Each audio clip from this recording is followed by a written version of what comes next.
10-year-old killed in Manchester crash laid to rest.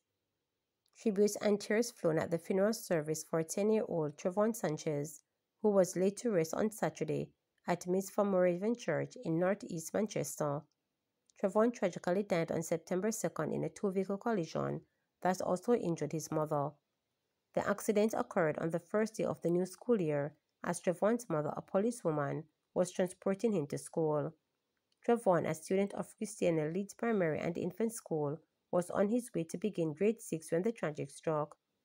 During the service, his aunt, Rosemary Sanchez, delivered the eulogy and described Trevon as a spark of joy. He excelled in his lessons. Trevon radiated a light, a curiosity, and a kindness beyond his years. He touched each of us with his genuine heart. It feels impossible to capture his life in just a few words, she stated.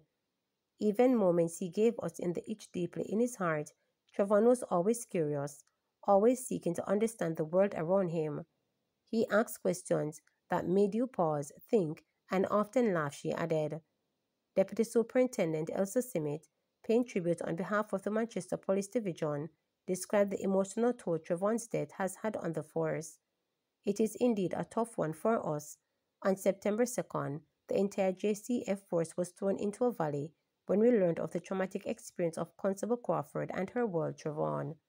Some of us were angry, some sad, some confused. At the Spalding Hospital, some bawled, some cursed, some stood in shock, and some even questioned God, Stimmett stated. She assured Trevon's mother of the continued support from the police. "We continue this journey with you. It has not been an easy one. We have stayed the course, and at this point, we will never leave you alone. We will continue to give you our unwavering support," Simmet stated. Chadwick Young, 31, a music producer and cornice manufacturer for Main Street Christiana, has been charged with causing death by dangerous driving in connection with the crash, which occurred on the Sedgburn Road near Christiana. Police said Young had also been charged with leaving the scene of the accident and disobeying the continuous white line. The case remains before the court, and Simmet noted that investigators are working to ensure a strong case. "I know from the traffic department that they have advanced their investigation and are doing their work," she stated. Several politicians, educators, and students from Christiana Leeds Primary were in attendance at the funeral service. Trevon's body was interred in Wollaston, Manchester. Contention brewing over control of Clarendon Municipal Corporation. Contention is brewing between the opposition People's National Party (PNP) and the ruling Jamaica Labour Party (JLP) on who should be in control of Clarendon Municipal Corporation following the by-election. The PNP regained control of the Town division after its candidate Delroy Dawson narrowly defeated the JLP's Suzette Barton by 56 votes, according to preliminary accounts from the Electoral Office of Jamaica. Dawson polled 1,646 votes to Barton 1,592 in a voters' turnout of 46.8%. This victory for the PNP balances the municipal corporation evenly, with 11 divisions each between the party and the JLP. Additionally, the PNP has marginally pulled ahead into the popular vote across the division, further fueling the debate over control of the local authority. The JLP mayor of Maypen, Joel Williams, is adamant that despite the tie, the leadership of the municipal corporation will not change. According to the law, nothing will change. It will be a general parish council election, then that could happen. But in these circumstances, once the mayor is appointed, the mayor will continue his period of mayorship, Williams told reporters. He emphasized that any shift in control would require extraordinary circumstances, such as a non-confidence vote or a councillor crossing the floor to join the PNP. However, PNP General Secretary Dr. Leighton Campbell holds a different view, arguing that with the party having the popular vote for the by-election, this should see the PNP taking control of the corporation. He called for the resignation of Williams, suggesting that democratic principles should guide the leadership of the municipality.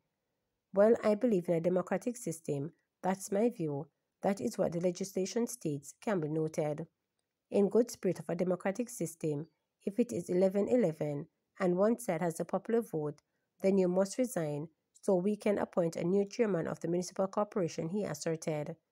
Campbell hinted that the PNP may pursue legal action to resolve any impasse and ensure fair representation of the majority popular votes.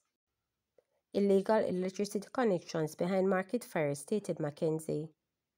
Minister of Local Government and Community Development Desmond Mackenzie says that almost all market fires in the past year were caused by illegal electricity connections. He was speaking at the opening ceremony of the Local Government Expo held at the National Indoor Sports Complex in Kingston on Wednesday. Within the last year, we have experienced more than 7 major fires in markets across the country. 99% of those fires were due to electrical short circuits, Mackenzie noted. He highlighted 2 major fires in the corporate area earlier this week, one on the Pernod Charles Arcade downtown and another at the Azan Supercenter warehouse located off Marcus Garvey Drive. The minister emphasized that the fire at the Pernod Charles Arcade underscored ongoing concern about fire safety in markets. He urged municipal corporations to take steps to eliminate illegal electricity connection in these spaces. He also commended the Jamaica Fire Brigade for their swift and effective response to recent incidents. This week has been a busy week for the JFB, and it is because of improvements in the service and efficiency that they were able to respond in a meaningful way, Mackenzie noted. The minister noted that having adequate resources, including fire trucks, played a critical part in the brigade's ability to quickly respond to the emergencies. Sections of Bounty Hall roadway in Trelawney to be closed to repair defective culvert. The National Works Agency NWA is advising that a section of the Bounty Hall roadway in Trelawney, in the vicinity of Green Park, will be closed to vehicular traffic on Sunday to facilitate the replacement of a defective culvert which has comprised a section of the thoroughfare. The closure will run from 10 a.m. to 5 p.m. During the closure, motorists traveling from the Bounty Hall direction towards the town of Falmouth may travel via Friendship, Buckner's Hill, and Marchbrook.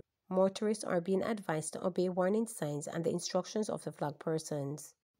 Persons entering Jamaica with money exceeding US $10,000 reminded to declare it.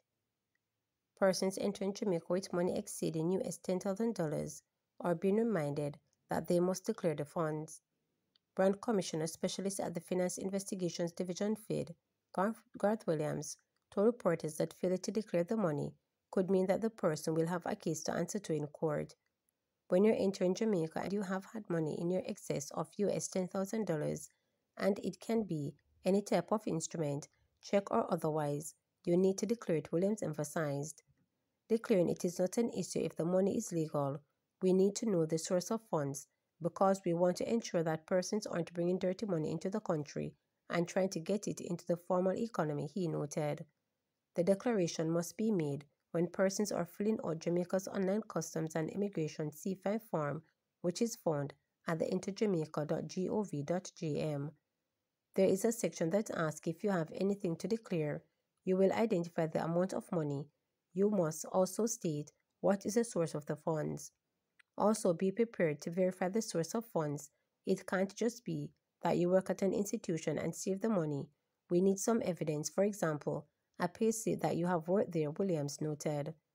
He also reminds persons that having money in excess of US $10,000 is not an issue, but making the declaration is essential. So you've got to just remember that US $10,000 or more, or its equivalent in any currency, you must declare it when entering the country, he stated.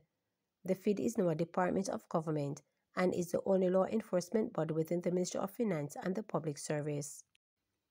16 awards for R.J. Arglino at 2024 PAG Awards. The R.J. Arglino Communications Group took home 16 awards at Saturday's Press Association of Jamaica PAG National Journalism Award, with Television Jamaica's Giovanni R. Dennis taking top honors as Journalist of the Year for 2024.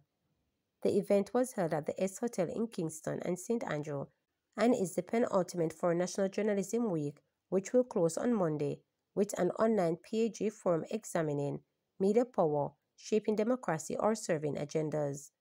Reflecting on a challenging year, Dennis shared that his gratitude for the recognition despite facing backlash and even threats for his hard-hitting and controversial reports in 2024. Dennis, who has received the Journalist of the Year award in 2022, told the Gleaner that he felt like leaving Jamaica this year, but is happy he did not and could collect his award. The Journalist of the Year award is one of 4 Dennis received for the night. He was part of the All Angles team, which took home the award for excellence in reporting and health and wellness for All Angles Investigates Noise Pollution. He also won the Carlton Alexander Award for Business Journalism and the Hector Bernard Theodore Seeley Award for News Journalist Electronic. Remember to subscribe, like, share, and click the notification bell for daily updates.